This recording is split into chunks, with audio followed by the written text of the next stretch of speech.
രാജ്യദ്രോഹ കണ്ടന്റുകൾ അല്ലെങ്കിൽ രാജ്യവിരുദ്ധ കണ്ടന്റുകൾ അല്ലെങ്കിൽ വ്യാജ വാർത്തകൾ കൊടുക്കുന്ന ഏതൊരു ഇൻഫ്ലുവൻസറിന്റെയും അല്ലെങ്കിൽ യൂട്യൂബറിന്റെ ചാനലും പൂട്ടും അല്ലെങ്കിൽ പൂട്ടിക്കെട്ടും എന്നാണ് കേന്ദ്ര സർക്കാർ പറഞ്ഞിരുന്നത്. ഈ സാഹചര്യത്തിൽ നിർണായകമാണത് എന്നും കേന്ദ്ര സർക്കാരിന്റെ ഉത്തരവ് പുറത്തു വന്നിരുന്നു. വാർത്താവിനിമയ മന്ത്രാലയത്തിന്റെ ഉത്തരവാണ് പുറത്തു വന്നിരുന്നത്. അതേസമയം താൻ ഒരു റിയൽ ജേർണലിസ്റ്റ് ആണ്, എന്നാൽ ബാക്കിയുള്ളവരെല്ലാം യൂട്യൂബർമാരാണ് എന്ന് പറഞ്ഞുകൊണ്ട് ബാക്കിയുള്ള ജേർണലിസ്റ്റുകളെ പരിഹസിച്ചുകൊണ്ടിരുന്ന മാത്യു സാമുവൽ ഒഫീഷ്യൽ എന്ന് പറയുന്ന ഒരു ചാനൽ ഇപ്പോൾ കേന്ദ്ര സർക്കാർ പൂട്ടിക്കെട്ടിയിരിക്കുകയാണ്. വ്യാജ വാർത്തകൾ കൊടുത്തതിന്റെ പേരിലാണ് ഈ റിയൽ ജേർണലിസ്റ്റിന്റെ ചാനൽ ഇപ്പോൾ പൂട്ടിക്കെട്ടിയിരിക്കുന്നത് എന്നാണ് അറിയാൻ സാധിക്കുന്നത്. വലതുപക്ഷത്ത് നിന്ന് തന്നെ ധാരാളം ഫാൻസ് ഉള്ള ഒരാളാണ് മാത്യു സാമുവൽ എന്നുള്ളതാണ് പ്രധാനപ്പെട്ട ഒരു കാര്യം എന്ന് പറയുന്നത്. നിരന്തരം ഈ പാക് പട്ടാളത്തെ പുകഴ്ത്തിക്കൊണ്ടും ഇന്ത്യൻ സൈന്യത്തെ ഇകഴ്ത്തിക്കൊണ്ടുമുള്ള വാർത്തകളാണ് ഇയാൾ കൊടുത്തുകൊണ്ടിരുന്നത്. അതും വ്യാജ വാർത്തകളാണ് ഇയാൾ കൊടുത്തുകൊണ്ടിരുന്നത് എന്നുള്ളതാണ് പ്രധാനപ്പെട്ട കാര്യം. ഇന്ത്യ പാകിസ്ഥാനിലേക്ക് ഓപ്പറേഷൻ സിന്ദൂർ നടത്തിയപ്പോൾ ഒരു ഇന്ത്യൻ പട്ടാളക്കാരന് പോലും ഒരു പോറൽ പോലും ഏറ്റില്ല എന്നുള്ളതാണ് പ്രധാനപ്പെട്ട കാര്യം. അത് ഇന്ത്യയുടെ പ്രതിരോധ മന്ത്രി, ഇന്ത്യൻ സൈന്യം എല്ലാവരും സ്ഥിരീകരിച്ചിട്ടും ഇയാൾ മാത്രം നിരന്തരം രാജ്യത്തിനെതിരെ പറഞ്ഞുകൊണ്ടിരിക്കുകയായിരുന്നു. ഇന്ത്യയുടെ 3 വിമാനങ്ങളാണ് പാകിസ്ഥാൻ വെടിവെച്ചിട്ടത് എന്നുള്ളതായിരുന്നു ഇയാളുടെ ആദ്യത്തെ വ്യാജ വാർത്ത. അതിനുശേഷം ഇയാൾ രണ്ടാമത്തെ വീഡിയോയിൽ ഇന്ത്യയുടെ 3 വിമാനങ്ങളല്ല, ഇന്ത്യയുടെ 5 വിമാനങ്ങളാണ് വെടിവെച്ചിട്ടത്, എന്തൊരു ദുരന്തമാണ് എന്നൊക്കെയുള്ള വാർത്തകൾ ഇയാൾ എടുത്തു. അതിനുശേഷം 7 വിമാനങ്ങൾ ഇന്ത്യയുടേത് വെടിവെച്ച് ഇട്ടു എന്നുള്ള വാർത്തയാണ് ഇയാൾ കൊടുത്തത്. സംഭവം വലിയ വിവാദമായി. ഇതോടുകൂടിയാണ് ഇയാളുടെ ചാനൽ ബാൻ ചെയ്യാനായി കേന്ദ്ര സർക്കാർ ഇപ്പോൾ തീരുമാനമെടുത്തിരിക്കുന്നത്.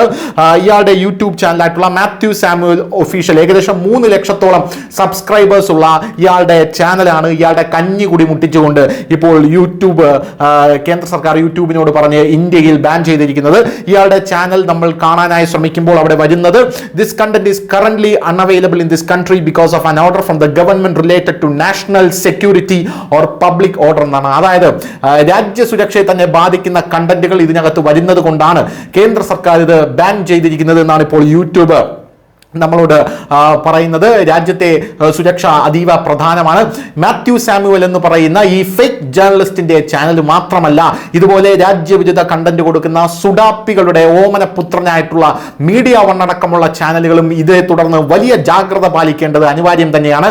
കാരണം മില്യൺ സബ്സ്ക്രൈബേഴ്സ് ഉള്ള സോഷ്യൽ മീഡിയയിൽ എന്തും വിളിച്ചു പറയാവുന്ന ഒരു ചാനലുള്ള മീഡിയ വൺ എന്ന് പറയുന്ന യാതൊരു വിശ്വാസ്യതയും ഇല്ലാതെ വാ തുറന്നാൽ വർഗീയത മാത്രം പറയുന്ന, ഹിന്ദുക്കളെയും മുസ്ലിങ്ങളെയും തമ്മിലടിപ്പിക്കാൻ ഉതകുന്ന, ഇന്ത്യയിലെ മുസ്ലിങ്ങൾക്ക് അല്ലെങ്കിൽ കേരളത്തിലെ മുസ്ലിങ്ങൾക്ക് ഏറ്റവും കൂടുതൽ ഡാമേജ് വരുത്തുന്ന ജമാഅത്തെ ഇസ്ലാമി എന്ന് പറയുന്ന വർഗീയ ചാനലാണ്, വർഗീയ സംഘടനയുടെ ചാനലാണ് ഈ മീഡിയ വൺ ചാനൽ എന്ന് പറയുന്നത്. ഈ ചാനലും ബാൻ ചെയ്യുമോ എന്നുള്ള ചോദ്യമാണ് ഇപ്പോൾ സോഷ്യൽ മീഡിയയിൽ വരുന്നത്. കാരണം നിരന്തരം രാജ്യവിരുദ്ധ കണ്ടന്റുകളാണ് ഇവർ പറഞ്ഞുകൊണ്ടിരിക്കുന്നത് എന്നുള്ളത് കൊണ്ടാണ്. ഈ ഓപ്പറേഷൻ നടന്നു കഴിഞ്ഞതിന് ശേഷവും ഇവർ അത് അംഗീകരിക്കാത്ത മട്ടിലാണ് ഇവരുടെ പല സംസാരങ്ങളും എന്നുള്ള ആരോപണങ്ങൾ ഇപ്പോൾ നിലനിൽക്കുകയാണ്. ഇങ്ങനെയുള്ള ഈ ഒരു സാഹചര്യത്തിൽ ഇന്ത്യൻ സൈന്യം ഓപ്പറേഷൻ നടത്തി തിരിച്ചു വരുമ്പോൾ ഇന്ത്യൻ സൈന്യം അത് ചെയ്തു എന്ന് ഇന്ത്യൻ സൈന്യം പറയുന്നു, അത് അവിടെ ഇത് ചെയ്തു എന്ന് മറ്റേ ആൾ പറയുന്നു, ഇവിടെ അത് ചെയ്തു എന്ന് ഇന്ന ആൾ പറയുന്നു എന്നുള്ള രീതിയിലാണ് ഇവർ വാർത്തകൾ കൊടുത്തുകൊണ്ടിരിക്കുന്നത്. എന്തു തന്നെയായിരുന്നാലും രാജ്യവിരുദ്ധരുടെ നെഞ്ചത്തടിച്ചുകൊണ്ടാണ് ഇപ്പോൾ കേന്ദ്ര സർക്കാർ കേരളത്തിൽ തന്നെ ഒരു പ്രമുഖനായിട്ടുള്ള യൂട്യൂബറെ ഇപ്പോൾ ബാൻ ചെയ്തിരിക്കുന്നത് എന്നുള്ളതാണ് ഇതിൽ സുപ്രധാനമായിട്ടുള്ള കാര്യമെന്ന് പറയുന്നത്. കഴിഞ്ഞ ദിവസം തന്നെ ഇയാളുടെ പൂച്ച് പുറത്തായതാണ്. ഇയാൾ വിരുദ്ധനാണ് എന്നുള്ളത്. അതായത് എന്ത് ചെയ്തിട്ടായിരുന്നാലും റീച്ചിന് വേണ്ടി പ്രവർത്തിക്കുന്ന സകല യൂട്യൂബർമാർക്കും ഇത് ഒരു അടി തന്നെയാണ്. കാരണം ഈ രാജ്യത്ത് ഇത്ര വലിയൊരു ആക്രമണം നടന്നതിന് ശേഷം രാജ്യത്തുള്ള എല്ലാ മാധ്യമങ്ങളും ഒരേ വാർത്തകളാണ് കൊടുത്തുകൊണ്ടിരുന്നത്. അവിടെ ആക്രമണം നടന്നു, ഓപ്പറേഷൻ സിന്ദൂർ എന്നാണ് ആ ആക്രമണത്തിന്റെ പേര്. ഇയാൾ മാത്രം സുഡാപ്പികളെ സുഖിപ്പിക്കാൻ അല്ലെങ്കിൽ മതമൗലികവാദികളെ സുഖിപ്പിക്കാനായി അങ്ങനെയല്ല നടക്കുന്നത് എന്നുള്ള വാർത്തകളാണ് കൊടുത്തുകൊണ്ടിരുന്നത്. എന്ത് തന്നെയായിരുന്നാലും പാക് പ്രതിരോധ മന്ത്രി പറഞ്ഞൊരു കാര്യമുണ്ട്, ഖവാജ ആസിഫ്. ഈ വിമാനം തകർന്നു വീണത് തെളിവ് എവിടെയെന്ന് ചോദിച്ചപ്പോൾ അയാൾ പറഞ്ഞത് അത് ഇന്ത്യൻ സോഷ്യൽ മീഡിയയിലൊക്കെ അത് കാണുന്നുണ്ടല്ലോ എന്നാണ് അയാൾ പറഞ്ഞത്. അതിൽ ഒരു പ്രമുഖനായിട്ടുള്ള വ്യക്തി മാത്യു സാമുവൽ ആണെന്ന് ചിലപ്പോൾ നമുക്ക് പറയേണ്ടി വരും. കാരണം ഇയാൾ സോഷ്യൽ മീഡിയയിൽ വന്നിരുന്ന് തള്ളുന്നത് എനിക്ക് പ്രധാനമന്ത്രിയുമായി ബന്ധമുണ്ട്, സൈന്യത്തിനകത്ത് നിന്ന് കിട്ടിയ വിവരമാണ് ഇത് എന്നാണ് സോഷ്യൽ മീഡിയയിൽ ഇയാൾ പറഞ്ഞത്. അത് അതിന്റെ ഒരു ഗുരുതരാവസ്ഥ ഒന്ന് ആലോചിച്ച് നോക്കണം. അതായത് ഒരു സൈന്യത്തിലുള്ള ഒരാൾ ഇയാളോട് പറഞ്ഞു അതിനകത്ത് എനിക്ക് കോൺടാക്ട്സ് ഉണ്ട് എന്നാണ് ഇയാൾ പറഞ്ഞത്. എന്തായിരുന്നാലും ഒടുവിൽ അത് പൂട്ടിക്കെട്ടിയിരിക്കുന്നു. ന്യൂസ് ഡെസ്ക് ന്യൂസിന്റെ മലയാളം.